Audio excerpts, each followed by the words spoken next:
നമ്മൾ അഡിക്ഷൻ എന്ന് പറയില്ലേ, അതുപോലെ അഡിക്ഷൻ തരുന്ന ഒരു ഐറ്റമാണ് ഇത് ചോക്ലേറ്റ് ന്യൂട്രല്ല ഹേസൽനട്ട് കേക്കാണ്. ഞാൻ പേഴ്സണലി ഒരു ചോക്ലേറ്റ് ലവറേ ആയിരുന്നില്ല. എനിക്ക് തോന്നുന്നു നമ്മൾ 90s-ലും 80s-ലൊക്കെ നോക്കുവാണെങ്കിൽ ഇന്നത്തെ ജനറേഷനെ വെച്ച് കമ്പയർ ചെയ്യുമ്പോൾ നമ്പർ ഓഫ് ചോക്ലേറ്റ് ലവേഴ്സിൻ്റെ അളവ് പണ്ട് കുറവായിരുന്നു. പക്ഷേ ഇന്നത്തെ ജനറേഷൻ എല്ലാവർക്കും ചോക്ലേറ്റ് മതി.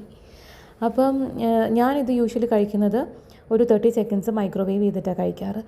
എന്താ പറയുക, ഒരു രക്ഷയില്ല. ആ ചോക്ലേറ്റ്, വെരി ചോക്ലേറ്റി, ആ ന്യൂട്ടെല്ല, പിന്നെ ഹേസൽനട്ട്, എനിക്ക് അറിഞ്ഞൂടെ എന്താ പറയണ്ട, അത്രയും ടേസ്റ്റായിട്ടുള്ളൊരു കേക്കാണ് ഇത് രമ്യ ചേച്ചി എനിക്ക് തന്ന ഓർഡറാണ്.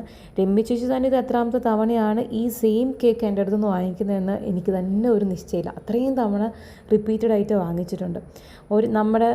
നമ്മുടെ അടുത്ത് നിന്ന് ഒരേ കസ്റ്റമർ വീണ്ടും വീണ്ടും റിപ്പീറ്റഡ് ആയിട്ട് വാങ്ങിക്കുമ്പോൾ അത് ശരിക്കും പറഞ്ഞാൽ വലിയൊരു സന്തോഷമല്ലേ. സന്തോഷം മാത്രമല്ല, അതൊരു ആക്സെപ്റ്റൻസും കൂടിയാണ്.